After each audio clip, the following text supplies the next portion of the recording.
இன்னைக்கு நம்ம Avengers Secret Wars comic சீரிஸோட இஷ்யூ 8ல இருக்கோம். ப்ரீவியஸ் இஷ்யூ பார்க்கறதுங்க ப்ளீஸ் போய் செக் பண்ணிட்டு வந்துருங்க. நம்ம சேனல்ல ஆல்ரெடி அப்லோட் பண்ணிட்டோம். அப்படியே நம்ம சேனலுக்கு சப்ஸ்கிரைப் தட்டி விடுங்க. வீடியோ கிக் ஆஃப் பண்ணிடலாம். லாஸ்ட் இஷ்யூல யாருமே பார்த்திருப்பீங்கன்னு நம்புறேன். பார்க்காதவங்க ப்ளீஸ் போய் செக் பண்ணிட்டு வந்துருங்க. எனிவே ஸ்டோரியை ஸ்டார்ட் பண்ணிடலாம்.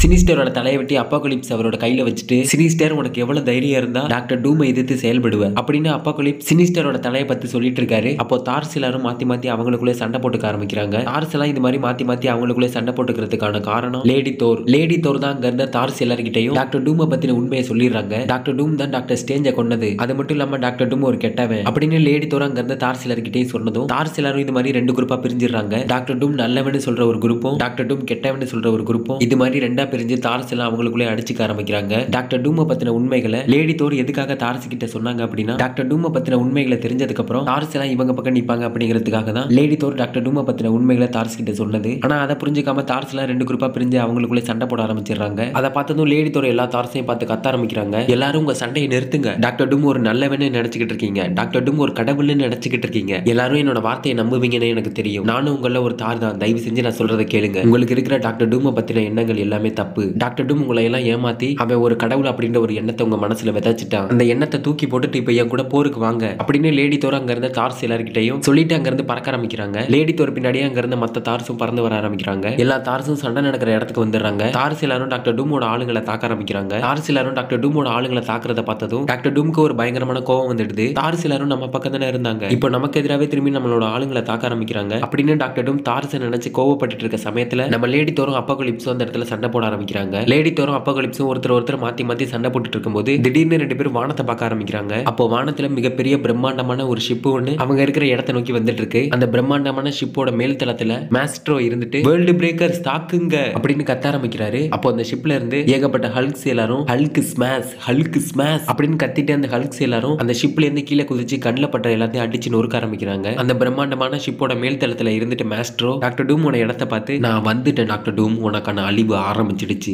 இனிமே நான் தான் இந்த இடத்துக்கு கடவுள், நீ இல்ல அப்படின்னு மாஸ்டர் சொல்லிட்டு இருக்கையில வானத்துல பறந்துட்டு இருந்த அவரோட பிரம்மாண்டமான ஷிப்போட பின்னாடி இருந்து திங்க் எட்டி பாக்குறாரு. திங்க் அவரோட உடம்ப வானத்துல இந்த ஷிப்பு பறந்துட்டு இருந்த இந்த வான உயரத்துக்கு திங்க் அவரோட உடம்ப பெரிய உருவமா மாத்தி வானத்துல பறந்துட்டு இருந்த அந்த ஷிப்பை பிடிச்சி தரையில அடிச்சு உடைக்கிறாரு. இதை பார்த்த சூசனுக்கும் வல்லேரியாக்கும் ஒரு மிகப்பெரிய ஷாக். அப்போ டாக்டர் டூம் அவங்க கோட்டைகளை அடைச்சு வைக்கப்பட்ட கேலக்டஸ் ரிலீஸ் பண்ண சொல்றாரு. அப்ப சூசன் டாக்டர் டூம் கிட்ட, டூம் நீ என்ன பண்ண போற, திங்க கொல்ல போறியா அப்படின்னு சூசன் டாக்டர் டூம் கிட்ட கேட்டுட்டு இருக்கும்போது டெராக்ஸை காட்டுறாங்க. டெராக்ஸ் கேலக்டஸை பார்த்து, நான் போன உலகத்திலையும் கேலக்டஸோட ஹெரால்டா இருந்திருக்கேன், இந்த உலகத்திலையும் கேலக்டஸோட ஹெரால்டா இருக்கிறதுக்கு நான் பெருமைப்படுறேன் அப்படின்னு டெராக்ஸ் கேலக்டஸை பார்த்து சொல்லிட்டு இருக்காரு. அப்போ கேலக்டஸ் அவரோட காலை வச்சு டெராக்ஸை ஒரு பூச்சி நசுக்கிற மாதிரி நசுக்கிட்டு அப்படியே கேலக்டஸ் திங்க் இருக்கிற இடத்தை நோக்கி போக ஆரம்பிக்கிறாரு. அப்போ கேலக்டஸ் திங்க பார்த்து அப்படின்னு கேலக்டஸ் திங்க பார்த்து சொல்ல, அதுக்கு திங்க் கேலக்டஸை பார்த்து, உனக்கு உயிர் மேல ஆசை இருந்தா இங்க இருந்து போயிடு அப்படின்னு திங்க் கேலக்டஸை பார்த்து சொல்லிட்டு திங்கும் கேலக்டஸும் ரெண்டு பேரும் சண்டை போட ஆரம்பிக்கிறாங்க. அப்போ திங்க் இருந்துட்டு கேலக்டஸோட வாயிலே ஒரு பஞ்சை கொடுக்குறாரு. அப்போ கேலக்டஸோட தலையில பிராங்க்லின் யாருக்கும் தெரியாம உட்கார்ந்துட்டு இருக்கதை எல்லாரும் பாக்குறாங்க. பிராங்க்லினை பார்த்ததும் சூசன், பிராங்க்லின் அங்க என்ன பண்ணிட்டு இருக்கான், அதுவும் கேலக்டஸோட தலையில உட்காந்துட்டு,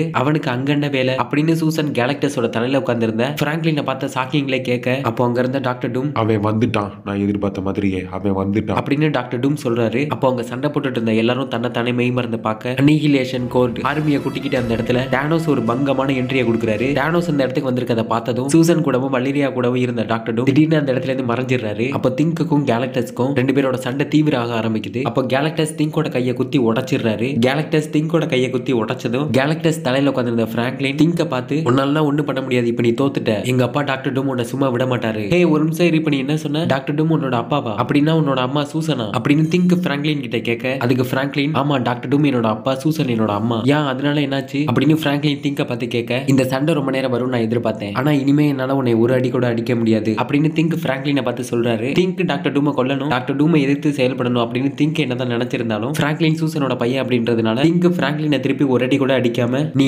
என்ன வேணா பண்ணிக்கோ, நான் உன்னை திருப்பி எதுவுமே பண்ண மாட்டேன் அப்படின்னு திங்க் பிராங்க்லின் கிட்ட சொல்ல, இதை சாக்க வச்சுக்கிட்டு கேலக்டஸ் அவரோட மொத்த பவரை யூஸ் பண்ணி ஒரே அடியில திங்க மொத்தமா அழிச்சிடுறாரு. இன்னொரு பக்கம் சூசன் இங்க நடக்கிற எல்லாத்தையும் பார்த்து மீண்டும் சாக்காய்கிட்டே இருக்காங்க. அப்போ வல்லேரியா சூசன் கிட்ட, அம்மா உங்ககிட்ட ஒரு முக்கியமான விஷயத்தை காட்டணும் அப்படின்னு சொல்லிட்டு வல்லேரியா சூசனை கூட்டிட்டு டாக்டர் ஸ்டேஞ்சோட சிலை கிட்ட கூட்டிட்டு போறான். அப்போ அந்த இடத்துல ரெண்டு ரீ ரீச்சர்ஸ் இருக்கிறத பாக்குறாங்க. ரெண்டு ரீ ரீச்சர்ஸ் இந்த இடத்துக்கு வந்ததுக்கான காரணம் ஸ்பைடர் மேனும் மைல்ஸ் மொரால்ஸ் இந்த இடத்துக்கு வந்தப்போ இந்த இடத்துல இருந்து தான் அதிகப்படியான பவர் சோர்ஸோட எனர்ஜி வெளியேறத கண்டுபிடிச்சிருப்பாங்க. அதை நம்ம ஸ்பைடர்மேன் ரீ ரீச்சர்ஸ் கிட்ட சொல்லிருப்பாரு. அதனால இந்த 2 ரீ ரீச்சர்ஸும் இந்த இடத்துக்கு வந்திருப்பாங்க. அதே மாதிரி வல்லிரியாவும் இந்த இடத்துல இருந்து அதிகப்படியான பவர் சோர்ஸோட எனர்ஜி வெளியேறத கண்டுபிடிச்சிருப்பா. அதை வல்லிரியா அவங்க அம்மா சூசன் கிட்ட காட்டுறதுக்காக சூசன் இந்த இடத்துக்கு கூட்டிட்டு வந்திருப்பா. எதர்ச்சியா இந்த மாதிரி 2 பேரும் சந்திச்சிட்டு இருக்க சமயத்துல இன்னொரு பக்கம் நம்ம டாக்டர் டூமே களத்துல இறங்கிடுறாரு. டூம் வந்துட்டியா அப்படின்னு சொல்லிட்டு தானோஸ் அவர் உட்கார்ந்துட்டு இருந்த ஷிப்ல இருந்து கீழே குதிக்கிறாரு. கீழே குதிச்சதும் தானோஸ் டாக்டர் டூம் நோக்கி கம்பீரமா நடந்து வர ஆரம்பிக்கிறாரு. தானோஸ், நான் கட்டின கோட்டைக்குள்ள நீ அத்துமீறி உள்ள வந்துட்ட. இருந்தாலும் உனக்கு ஒரு வாய்ப்பு தரேன். நீ உயிரோட இருக்கிறதுக்கான வாய்ப்பு. இப்போ இந்த நொடியே நீ மண்டிக்கிட்டு எனக்கு தலைவணங்கு அப்படின்னு டாக்டர் டூம் தானோஸை பார்த்து சொல்றாரு. அதுக்கு தானோஸ் மண்டிக்கிட்டு தலைவணங்கணுமா?